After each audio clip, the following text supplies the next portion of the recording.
సంక్రాంతి అనే పేరు ఈ పండగకు ఎలా వచ్చింది? మకర సంక్రాంతి పండగ సంవత్సరానికి ఒక్కసారి మాత్రమే ఎందుకు వస్తుంది? సూర్యుడిని పూజించే సాంప్రదాయం వెనుకున్న రహస్యం ఏమిటి? ఈ పండగ వెనుక ఉన్న చరిత్ర, పురాణ కథలేంటి? ఎందుకింత ఉత్సాహంగా సంక్రాంతిని జరుపుకుంటాం? ఈ పండగకు ఆధ్యాత్మిక, శాస్త్రీయ కారణాలేమిటి? మరి సంక్రాంతి ఎందుకు 3 రోజుల పాటు జరుపుకుంటాము? ఆ 3 రోజులు ఏమిటి? ఇంకా ఆ రోజులు ఎలా సెలబ్రేట్ చేసుకుంటాం? ఇలాంటి ఎన్నో ఆసక్తికరమైన ప్రశ్నలకు సమాధానాలు ఈ వీడియోలో ఉన్నాయి. మరి అవేంటో తెలుసుకుందామా? వీడియోని చివరి వరకు చూడండి, ఇంకా చాలా ఇంట్రెస్టింగ్ విషయాలు ముందు ఉన్నాయి. So let's get into the video. Hi, hello, నమస్కారం. నేను మీ సంజన కౌండన్య. సంక్రాంతి అనేది భారతదేశంలో అత్యంత పురాతనమైన పండుగల్లో ఒకటి. ఈ పండగ 5000 ఏళ్ల కంటే ఎక్కువ కాలం ముందు నుంచే జరుపుకుంటున్నట్టు నమ్ముతారు. మరి ఈ పండుగకు పేరు ఎక్కడి నుంచి వచ్చిందో తెలుసా? సంక్రాంతి అనే పదం సంస్కృత భాషలో సంవర్తనం, అదే సంక్రమణము అంటే మార్పు అని అర్థం. సూర్యుడు ఒక రాశి నుండి మరో రాశిలోకి ప్రవేశించడాన్ని సంక్రమణం అంటారు. అయితే మనకు 12 రాశులున్నాయి కదా. ఆ 12 రాశుల్లోకి సూర్యుడు ప్రవేశించే క్రమంలో మనకు 12 సంక్రాంతులు వస్తాయి. సూర్య సంక్రమణం జరిగేటప్పుడు సూర్యుడు ఏ రాశిలో ఉంటే ఆ సంక్రాంతి అంటారు. ఇలా ప్రతి మంత్లో ఒక సంక్రాంతి ఉంటుంది. సూర్యుడు మకర రాశిలో ప్రవేశించడాన్ని మకర సంక్రమణం అంటారు. అయితే ఈ సంక్రమణాన్నే మకర సంక్రాంతి అంటారు. మకర సంక్రమణం నుండి ఉత్తరాయణ పుణ్యకాలం ప్రారంభం అవుతుంది. ఆ తర్వాత కుంభ, మీన, మేష, వృషభ, మిథున రాశుల్లో కొనసాగినంత కాలం ఉత్తరాయణం అంటారు. ఉత్తరాయణంకు విశేషమైన ప్రాముఖ్యత ఉంది. హిందూ పురాణాల ప్రకారం ఉత్తరాయణం అనేది దేవతల పూర్వకాలం, అదే దేవతల దినకాలం అంటే డే టైం అని చెబుతారు. ఇది సూర్యుని ఉత్తర దిశలో ప్రయాణంతో ప్రారంభమయ్యే 6 నెలల కాలం. ఈ కాలాన్ని చాలా శుభకార్యాలకు మంచి కాలం అని చెప్తారు. ఉత్తరాయణం అనే టైం ఫిజికల్ యాక్టివిటీస్, పూజలు, సాధనాలు, కృషికి బాగా సూట్ అవుతుంది. ఈ టైంలో మనం చేసిన పనికి రిజల్ట్ ఎక్కువగా ఉంటుంది. కర్కాటక రాశిలోకి సూర్యుడు ప్రవేశించిన దగ్గర నుండి మొదలై ఆ తర్వాత సింహ, కన్య, తుల, వృచ్చిక, ధనుర్రాశిలో కొనసాగినంత కాలం దక్షిణాయనము అంటారు. ఈ టైంలో మానసికంగా ధ్యానాలకు, యోగాలకు, దీక్షలకు, బ్రహ్మచర్యాలకు, నియమాలు, నిష్టలు ఫాలో చేయడానికి చాలా అనుకూలంగా ఉంటుంది. ఈ సమయంలో మనసుకి శాంతి కలిగి స్పిరిచువల్ గ్రోత్ ఉంటుంది. 12 నెలల సంవత్సర కాలంలో 6 నెలల కాలం దక్షిణాయనము అంటే దేవతలకు ఒక రాత్రి అని అర్థం. మరో 6 నెలల కాలం ఉత్తరాయణము అంటే దేవతలకు ఒక పగలు అని అర్థం. కనుక దేవతలు మేల్కొనే కాలం ఉత్తరాయణం పుణ్యకాలం. మహాభారతంలో భీష్ముడు తన ప్రాణాన్ని విడిచే సమయంలో ఉత్తరాయణ ప్రారంభం వరకు ఎదురు చూశాడు. కనుకనే ఉత్తరాయణము వరకు ఎదురు చూసి ఉత్తరాయణం ప్రవేశించిన తర్వాత తన చావు తర్వాత మోక్షం లభిస్తుందని నమ్ముతూ తనువును చాలించాడు మహానుభావుడైన భీష్ముడు. ఉత్తరాయణం మోక్ష సాధనకు అనుకూలమైన కాలంగా చెప్పబడుతుంది. ఈ కాలంలో మరణించే వారికి మోక్షం పొందే అవకాశం ఎక్కువగా ఉంటుందని పురాణ కథనాలు చెప్తాయి. సూర్యుడు ఉత్తర దిశలో ప్రయాణం మొదలు పెట్టడం వల్ల ఈ కాలాన్ని శక్తి మరియు శుభానికి సంకేతంగా పూజిస్తారు. ఈ సమయంలో సూర్యనారాయణ శక్తిని ఎక్కువగా ఆరాధించడం జరుగుతుంది. సరే, ఉత్తరాయణం గురించి ఇంకో సపరేట్ వీడియో చేద్దాం. ఇప్పటికే ఈ టాపిక్ చాలా డీప్కి వెళ్ళిపోయింది కదా. మీకు అలానే అనిపించిందా? సర్లే, ఇంకా మెయిన్ టాపిక్కి వెళ్ళిపోదాం. మరి సంక్రాంతి పండుగ వెనుక ఉన్న సైంటిఫిక్ రీజన్స్ చూసుకుంటే, సంక్రాంతి అంటే వాతావరణంలో మార్పు. ఈ కాలంలో రోజులు పొడవుగా, రాత్రులు కాస్త తక్కువగా ఉంటాయి. ఇది మన శరీరానికి జీవన శక్తి పెంచుతుంది. సూర్యుని కాంతి మరింత శక్తివంతంగా అవుతుంది.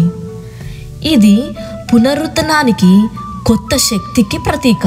ఈ కాలాన్ని సత్వగుణానికి శుభకార్యాలకు అనుకూలంగా ఉంటుందని అందుకే అంటారు. ఇంకా పండగ ఎలా జరుపుకుంటాం అనే మాటకి వస్తే, సూర్యుడు ధనస్సు రాశి నుంచి మకర రాశిలోకి ప్రవేశించే సమయం ఇది. ఇది అశుభకాలం ముగిసింది అనే సంకేతం. పండగను మకర సంక్రాంతి అని కూడా అంటారు. సంక్రాంతి అనగా నూతన క్రాంతి, అంటే కొత్త ఆరంభం. ఈ పండగ సూర్యుడు ఉత్తరాయణ ప్రయాణం మొదలుపెట్టి ప్రపంచ వ్యవస్థలో కొత్త ప్రణాళికను ప్రారంభం చేస్తుంది అని నమ్ముతారు.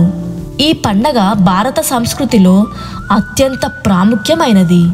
ప్రత్యేకంగా దక్షిణ భారతదేశంలో, ముఖ్యంగా ఆంధ్రప్రదేశ్ మరియు తెలంగాణలో ఈ పండగను మనం పెద్ద పండుగగా జరుపుకుంటాం. ఈ సంక్రాంతిని 3 రోజుల పాటు ఎంతో ఆనందంగా జరుపుకుంటాం. మొదటి రోజు భోగి, రెండవ రోజు మకర సంక్రాంతి, మూడవ రోజు కనుమ, కొన్ని ప్రాంతాల్లో 4వ రోజు ముక్కనుమగా జరుపుకుంటారు. ఈ 3 రోజుల్లో మొదటి రోజు భోగి మంటలతో, రెండవ రోజు పొంగలి, పిండి వంటలతో, పితృదేవతల దేవుళ్ళ పూజలతో, మూడవ రోజు గోపూజతో, అలాగే మాంసప్రియులకు మంచి కూరలతో 3 రోజుల పాటు పండగ ఎంతో ఆనందంగా కొనసాగుతుంది. అయితే ఆ 3 రోజులు ఎలా జరుపుకుంటామో ఇంకా క్లారిటీగా చూద్దామా? డే 1 భోగి పండగ. తేదీ జనవరి 13th. సాధారణంగా పండగ ప్రారంభం, ఇంకా పండగ మొదటి రోజు అని కూడా అంటారు.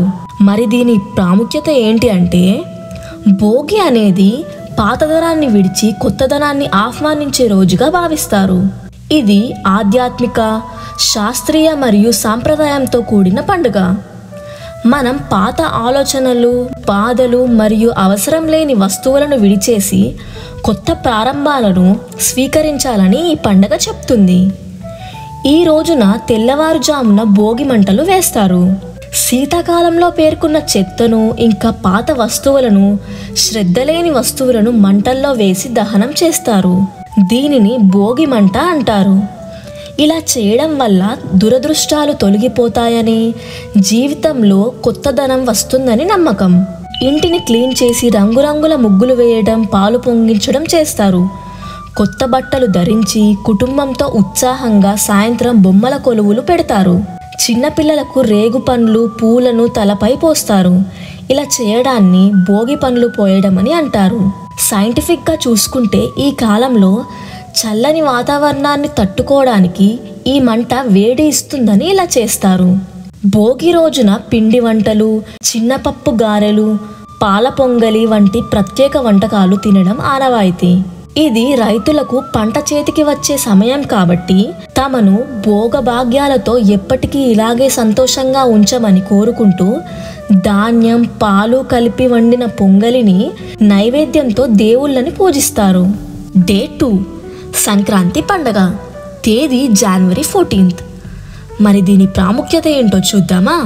ఇది 3 రోజుల్లో ప్రధాన రోజు. క్రాంతి అనే పదానికి సంస్కృతంలో ముందుకు జరగటం అని అర్థం. ఈరోజు సూర్యుడిని పూజించి సూర్యుడు మకర రాశిలోకి కదలటం వల్ల మకర సంక్రాంతి అని పిలుస్తారు. ప్రకృతి, వ్యవసాయం మరియు దేవతల పట్ల కృతజ్ఞత తెలపడం ఈ పండుగ యొక్క ప్రధాన ఉద్దేశం. సూర్యుడిని ముఖ్య దేవుడిగా పూజిస్తారు. కొత్త పంటతో పూజలు చేయడం ఆనవాయితీ. రైతు కష్టానికి ప్రతిఫలం ఇచ్చే ప్రకృతిని సత్కరించే రోజుగా భావిస్తారు. అయ్యప్ప దీక్ష చేసేవారు 45 రోజుల తర్వాత అయ్యప్పను, మకర జ్యోతిని కూడా ఈ రోజే దర్శించుకుంటారు. ఈరోజు గాలిపటాలు ఎగరవేయడం, పందాలు కాయడం చేస్తారు. ఆడవారు ముగ్గులు వేయడం, ముగ్గుల పోటీలు జరుపుకోవడం జరుగుతుంది. ఈ పండగ రోజు ధాన్యం, వస్త్రాలు, నువ్వులు, దుంపలు, చెరుకుదనం స్పెషల్స్. స్త్రీలు పసుపు, కుంకుమ, నువ్వులు, వస్త్రాలు, వెన్న ఇతరులకు ఇవ్వడం ద్వారా సకల సంపదలు పొందుతారని వాళ్ళ నమ్మకం. ముగ్గులలో గొబ్బెమ్మలను ఉంచి పూజిస్తారు. సంక్రాంతి పండుగలో అరటిపండు, శనగపప్పు, బెల్లంతో చేసిన వంటలు ప్రత్యేకంగా తయారు చేస్తారు. కొత్త పంటతో పొంగలి వండటం ముఖ్య ఆచారం. డే 3 కనుమ పండుగ. తేదీ జనవరి 15th. మరి దీని ప్రాముఖ్యత ఏంటో చూసుకున్నట్టయితే, కనుమ పండగ అనేది కుటుంబ బంధాలను స్ట్రాంగ్గా చేసుకోవడాన్ని సూచిస్తుంది. ఇది ముఖ్యంగా రైతులకు, పశువులకు గౌరవం తెలపడానికి గల రోజు. ఇది సంక్రాంతి చివరి రోజు. సంక్రాంతి ఉత్సవాలు ఈ రోజుతో ముగుస్తాయి. ఈ రోజున పశువులను లక్ష్మీ స్వరూపాలుగా భావించి గోవులను, ఎద్దులను దూదితో అందంగా అలంకరించి పూజిస్తారు. పశువుల యజమానులు ఈరోజు వాటికి విరామం కల్పిస్తారు. ఇలా చేయడం వల్ల ఇంట్లో సంపదలు వృద్ధి చెందుతాయని నమ్మకం. ఎద్దుల పందాలు, కోడి పందాలు కూడా ఈ రోజున నిర్వహిస్తారు. సంక్రాంతిని సాగదంపడానికి ఈ రోజున రథం ముగ్గులు కూడా వేస్తారు. ఈ రోజున పశువులకు ప్రత్యేక పూజలు చేసి వారికి పోషక ఆహారం అందిస్తారు. బంధుమిత్రులతో కలిసి మంచి విందు చేస్తారు. దీన్ని కుటుంబ బంధాల పండుగగా చెప్తారు. కనుమ రోజున ప్రకృతిని గౌరవించడంలో మరింత ఆసక్తి చూపిస్తారు. ఇది ప్రకృతిని పునర్జీవనం చేసే ఒక రకమైన సంబరంగా మారింది. ఇంకా 3 రోజుల సందేశం. భోగి, పాతదనాన్ని విడిచి కొత్తదనాన్ని ఆహ్వానించండి.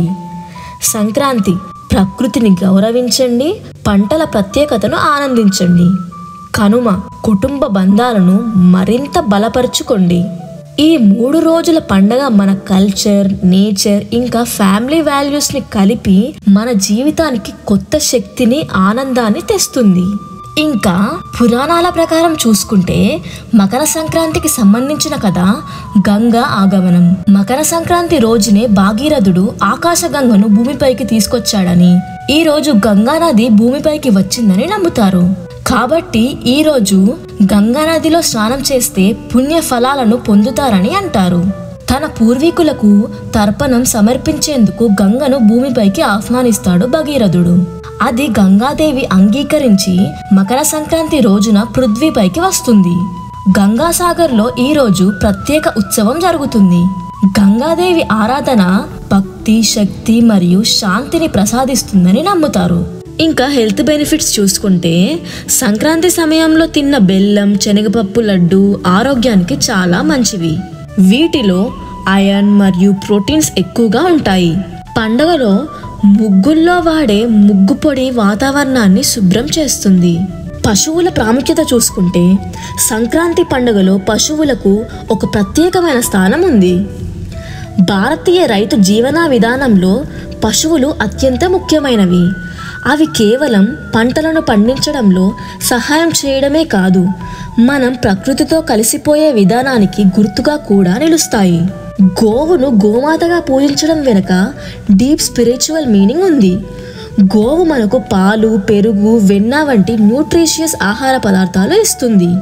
పంచామృతం అంటే పాలు, పెరుగు, నెయ్యి వలన మన హెల్త్ చాలా బాగుంటుంది.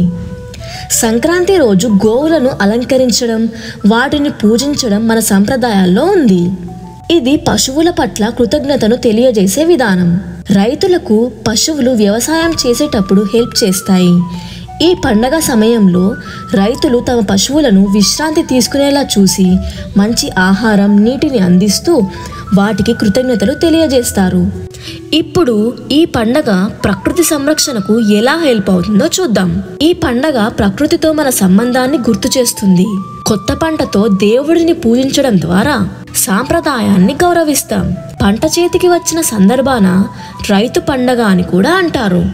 సంక్రాంతి అనేది మనం ప్రకృతిని గౌరవించే సమయం. సంక్రాంతి ప్రకృతి సంరక్షణకు చాలా ముఖ్యమైన పండగ.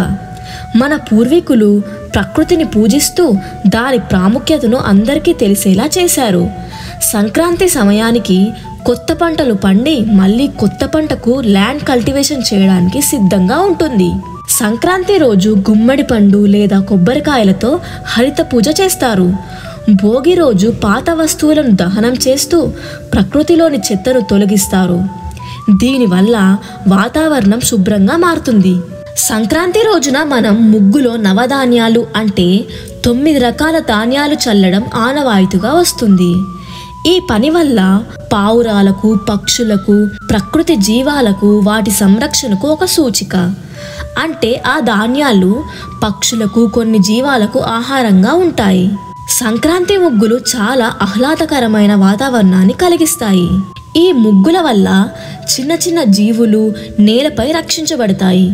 ఎలా అంటే మనం ముగ్గుని బియ్యం పిండితో వేస్తాం కదా, అది ఆ చిన్న జీవులకు ఆహారంగా ఉంటుంది.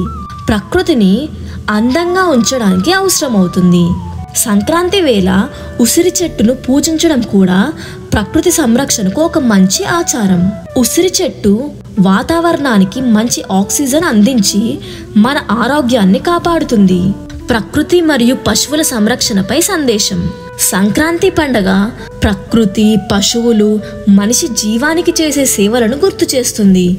మనం ఈ పండగ ద్వారా ప్రకృతి మరియు పశువుల సంరక్షణ పట్ల అవగాహన పెంపొందించుకోవాలి. ప్రకృతిని ప్రేమిద్దాం, పశువులను కాపాడుకుందాం.